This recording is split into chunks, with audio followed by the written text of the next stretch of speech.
Got a new beat for you guys right here. Here we go. Wait for this drop.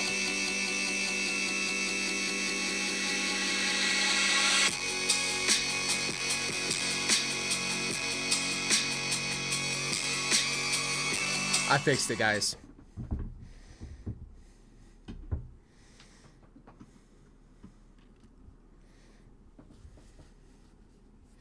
All right. You guys hear me? Mic is live. I see it on my screen. All right, so today is going to be a video. I have a few videos like this that are just sitting for the right time. I wanted to have a fun video, and then I was just thinking to myself about this the other day, actually. So I kind of just went into this new place where, like, whatever I feel is a very important topic at the time, I want to discuss. So today I want to discuss what it's like, and the tears are probably going to roll, and that's okay. I know a lot of people these days, unfortunately, do not have a dad, for whatever capacity that is. Some people have a dad and they're absent. Some people's dads were horrible. Some people have fathers that are gone, passed on, or you've never met them. I have a weird complex for me personally, just because I have so many different father figures of my life. And it really is weird because, you know, I don't know what the definition of a father is anymore. So when you have your own kids, it becomes one of those things where you want to give them the best. I'm already crying. Here we go. I can do it. I can do this. You want to give your kids the best in the world. And, you know, a dad has an important role. And a dad's role in his child's life, in my opinion, is to help the child know who they are. So identity. A father helps their children find themselves. Because a father's job, in my opinion, is to lead and show their child how to function in this world and prepare them for their lives. And a big reason in doing that is emotionally showing up for your child. Being available. And a lot of dads, you know, aren't. And what happens is, you know, they go to work, they're exhausted when they get home. They have a whole other, you know, two different lives in a sense. You know, one work life, one life of being a father and possibly a husband. So whatever father role you have, men carry a lot of responsibility, and so do women. So just know we'll be making a video about moms as well. But for a father, the thing that I'm so sad to see these days is the absence of fathers. I see too many people who do not have a father in their life. And these mother and father wounds, and something we'll get into in a deeper topic, are very real. Because each one of the parents plays a crucial role in the child's life. For me, you know, when I was growing up, I didn't have a dad at all. I've never met my biological father. And my mom got married when I was really young. And, you know, at first, I really was excited because I thought I was going to have, you know, the family, a dad. And that's not what happened in my life. And so when my mom got married again, I'll tell you right now, I was not excited. I didn't want her to have a man in her life because I didn't trust men. I also didn't trust women. I did not trust my own mom. And she gave me plenty of reasons to feel that way. You know, and I never had the relationship I wish I had with my dad, Charles. Until, you know, basically the last little section of his life, unfortunately, was like the closest we had ever been. And I bring this up not to make him seem like he's not a good dad. He taught me a lot of good things in my life. And, you know, he took care of me. and I know he loved me, and he knows I love him. Um, but it's hard to have a step parent, because I think that I try to put myself in his shoes and think about stepping into a role like that, stepping into a marriage, having your own children. How do you be a father to someone else's child? How do you do that? And so, I have a lot of understanding and grace when it comes to that. And I don't ever want to sound like I'm disrespecting Charles at all, because I'm not. But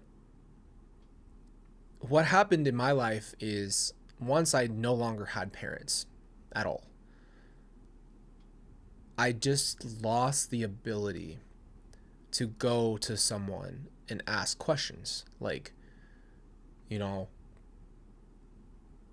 do I do this? How do I live this life? What do I do with this? How do I manage these finances? How do I take care of the baby? How do I, all those things. And I'm not going to lie, sometimes I see families on Instagram, and I never have a jealousy to the point of like, oh, I wish I had that, or things like that. But sometimes I just see people talk about their parents, and I think to myself, that would be really nice. I can imagine it.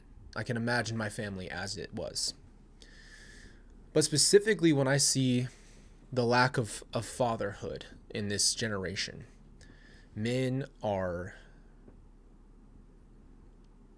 starting to really fall off, in my opinion, as fathers. And I say that because it's a responsibility like no other. It's more important than your work. It's more important than your career, because your children depend on you. And I hope you understand, I'm speaking to myself. I always preach to myself. I am not speaking as if I am the one who's figured this all out. As a parent, I've taken my time to really realize what kind of parent I want to be. And by no means am I a perfect parent. But I don't always know what I'm supposed to do as a dad. I don't always know what is the definition of a father? What does that look like? Well, each generation, because of the times, because of the culture, because of different things, each generation would have a different answer to that question. And then I started thinking, well, what is a biblical father? And what would it look like if you were just to, try to mold yourself in a Christian perspective? And, I think about, Jesus praying all the time. Well, why would Jesus need to pray, right? Why would Jesus need to pray if he has all the powers in the Godhood? Like he doesn't, why is he submitting to a father? It doesn't make any sense. He himself carries all of that power, and he's the one who's supposed to come and be that guy, right, on earth. So I started thinking to myself, well, why would, the most powerful man that has ever lived have a father and need a father and pray to a father? And I thought, well, that means that fathers are pretty important. Again, this is not a competition between moms and dads. They're just as equally as important. Today I'm just focusing on fathers.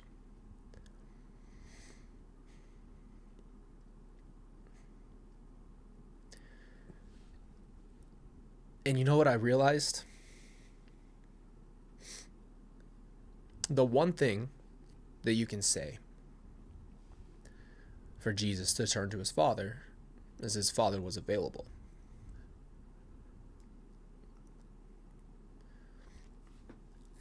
And I thought to myself, we aren't even available a lot of times. Men struggle so much mentally with the burdens of life that we're just not emotionally available. And I think about the perfect scenario. What would a perfect scenario be like for a dad? For me, it would be just that. And when I see good dads, I'm so proud of them, because that's all you could ask for is as a father that just answers the phone.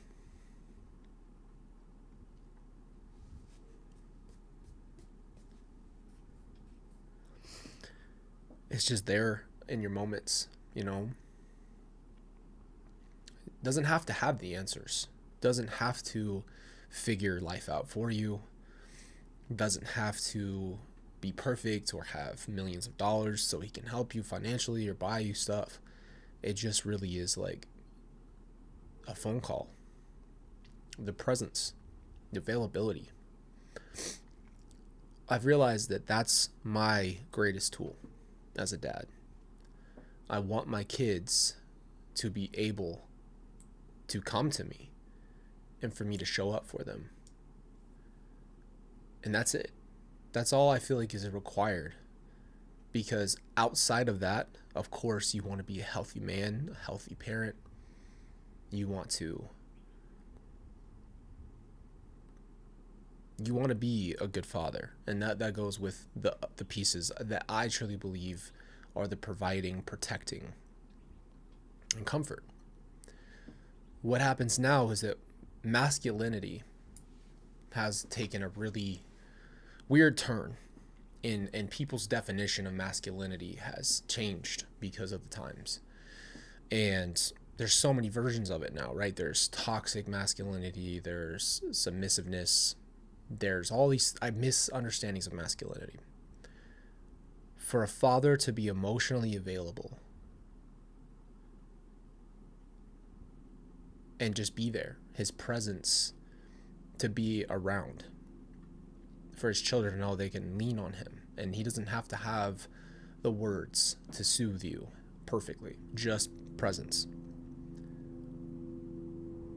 is everything. And we are missing that simple thing in this world. We're missing it. You know, as a dad, I've realized that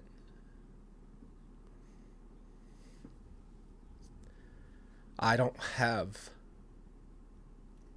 Damn, I was not planning on crying, bro. I was not planning on crying like this today. I wanted to have a fun stream. It's alright. The best thing I can do is get healthy for myself, because that goes and translates to my children. Of course, I want to give them everything in the world. I'd love to provide for them beautifully, protect them always. You want to do all those things.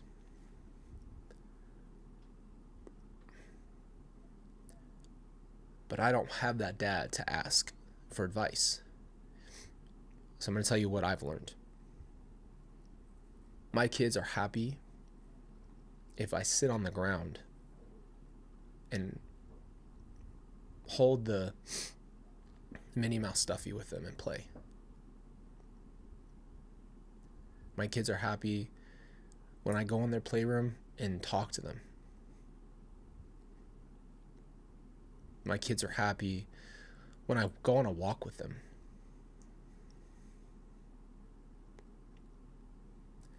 And it sounds so easy, but you have to be emotionally available. And I haven't always been emotionally available. That's a struggle for me.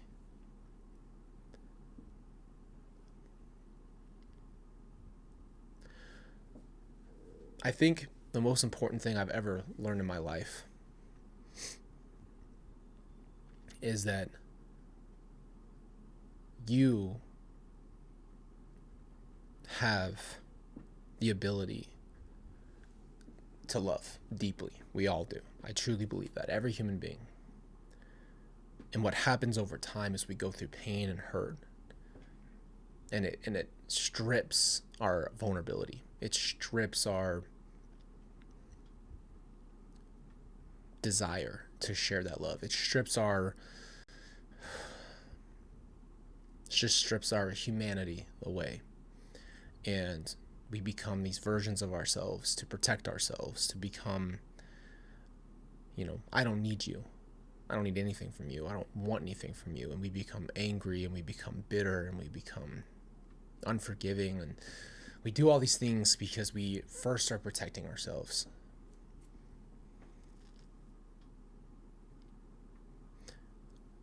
We don't always have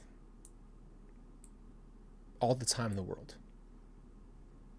There's no guarantee. There's no guarantee you're going to make it through today. And I don't say that to be dramatic, but it's just true.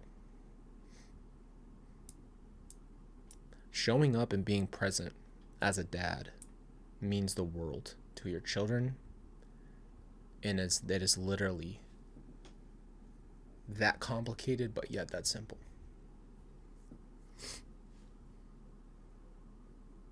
Being a dad gives me an anchor. When I was at my lowest, this is before Carter was born,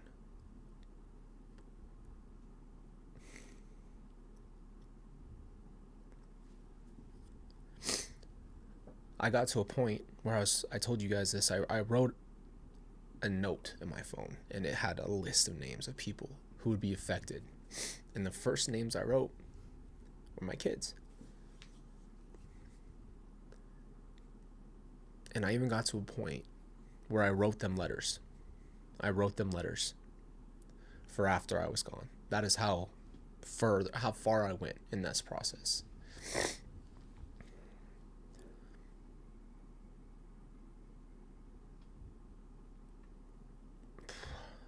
And I think all the time, I was in such a place of, I couldn't handle another day of pain.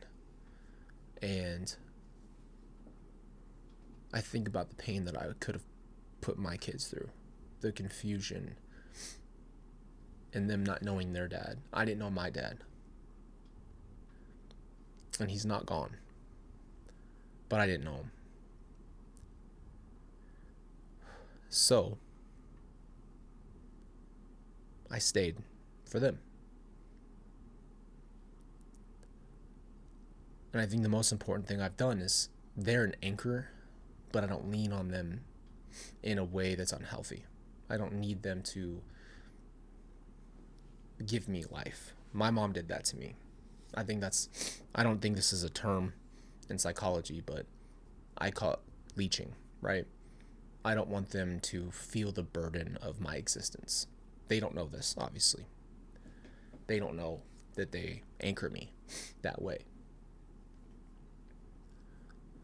But I've learned that because I don't have a dad to tell me, good job. I'm proud of you. You're doing great. Keep going, keep trying. I don't think we as men understand what that does. It's that simple. It's just so simple. I see these Instagram reels of these older men saying stuff like that, and the comments are flooded with men sobbing because they haven't heard that. And they're just sobbing because they don't have that.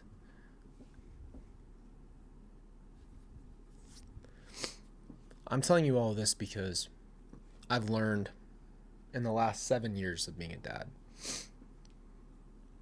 that taking care of myself so that way I can be available for my kids is one of the most important things I could do in this world.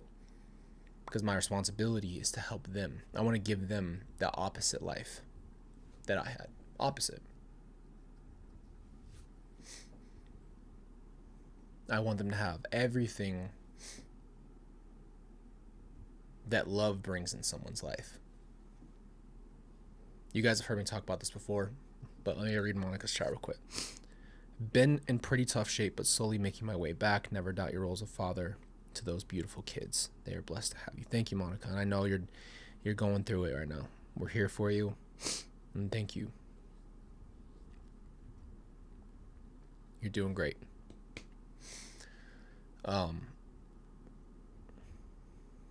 But just show up. And the way to do that as a dad, as a person, is to start with yourself. That analogy we talk about all the time. You're on the plane, put your oxygen mask on first. It's not selfish. It's the right thing to do. Because then you can help others. An empty cup cannot pour into other cups. And I am telling you right now, I tried that. Giving what you don't have, and I don't think it does anything good for anybody. It just leaves you more drained. And the more drained you are, the more hurt you are, the more upset you are. You're not able to truly show up. And lastly, I want to say, our phones are a beautiful thing and a beautiful tool, but they can also be a huge distraction. I'm learning that for myself as well. Sometimes I want to do something on my phone, or I want to watch my show, or I want to score 50 in NBA 2K. And it's just not worth it. It's not more important. Sometimes I live my life on autopilot. Yeah, I've got tomorrow and the next day. I'm only 29, but that's not guaranteed. That's not guaranteed. I don't want to live my life where I wish in 10 years that I would have done things differently. And you might always have that. I don't know. I've thought that before. I wish I would have done this different, whatever. But I think it's really important that we just start showing up. This is a call to all of the young dads, the older dads, the grandpas, to everybody who's a father figure, that's all is required of you right now. It's just to show up. The simple encouragements in life. This isn't a comparison. This isn't a race. This isn't a competition. There's no reward at the end of the day. You don't have to compare yourself to other men or try to be like someone else. It's great to emulate something you think is good, but you don't have to do that. You don't have to try to compete. Just show up. And if you start talking, I'm sure your kids will start talking back. And I want to say something really important. Man, it is never too late. You hear it all the time, but it really, truly is never too late. If you guys know the parable of the prodigal son, the simplicity is this young man wants his inheritance from his father, and he leaves his home with all his money, and he goes wherever he goes. He spends it all on hookers and whatever he's doing. He blows the frick out of his money. He blows it on bad stuff, and he's broke. And because he's broke, he starts trying to figure out what he's going to do for money. And he basically starts working for the farmer, and he's supposed to feed the pigs, and he's at such a low point where he can't afford to eat or anything that I think he wants to or did eat the slop for the pigs. And he knew that at his home, his father's wealthy and has, a whole bunch of stuff going on in his house. So he said, it'd be better to go home and be a servant for my father than it would to stay here and do this. So packs his pride up and goes home. And his father immediately, yes, he ate all with the pigs and slept with pigs. Thank you, Tess. And he goes home. And at the end of the day, his father, without a second, picks him up into his arms, cleans him up, puts rings on his finger, throws robes on his back, and throws him a party for his return. This is the opposite of what we think we would deserve.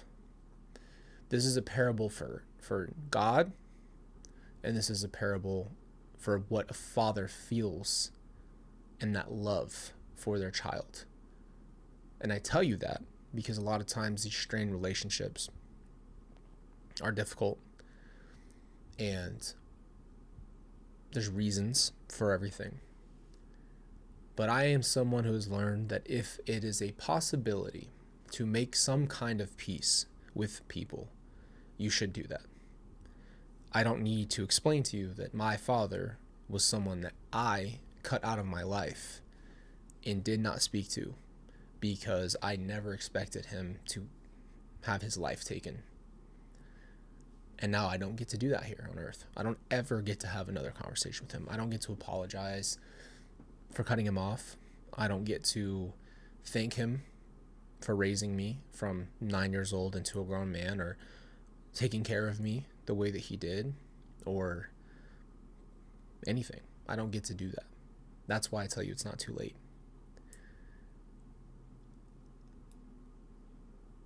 I tried that with Lori. I tried to show up and do those things, and it was so bad that it hurt me more. And I realized that I'm not talking to somebody who has any kind of reason. So I found peace there too. So just so you know, I understand both sides. But for you, regardless of if you are able to have a conversation with your father or not, making peace with what it was, even if it was horrible, is good for you to put that to rest. And then realize, lastly, that you are worth so much. Even if your father didn't tell you that you are. And you are worth everything. You have a purpose to be breathing right now. And just because someone isn't, doesn't mean they didn't have a purpose. It just means that God allows things that we don't understand. I don't know why either. I don't know. I don't know why I'm alive and my siblings aren't, or my dad's not. I don't know. But I can't be the teacher and the student. I can't give the test and take the test. Meaning that I can't worry about things that are above my ability to think, right? I don't know the answers to life, and so I can't spend my time trying to figure out, well, why did I live? Why am I here? This and that. So this is a good call to find some peace in your life with your father, the father figure of your life, and take each day as an important day. It's not just passing by, because we get so caught up, man. We do. I do too. Trust me. I get caught up every day in just the same routine. It's so easy. But I will tell you two things. Showing up is the most underrated thing in the world. And then show up for yourself. Show up for yourself. Just because your dad didn't do it or your mom didn't do it, it doesn't make you worthless. You know, I struggle with that too, right? I wasn't worth the love. I wasn't worth my dad sticking around. I wasn't worth my mom, caring enough about me, right? That isn't, they don't get to determine my worth. So I show up for myself so I can show up for others. But guess what? My kids, that's the best thing to them, is just mere presence. If that doesn't fulfill your heart, I don't know what else will.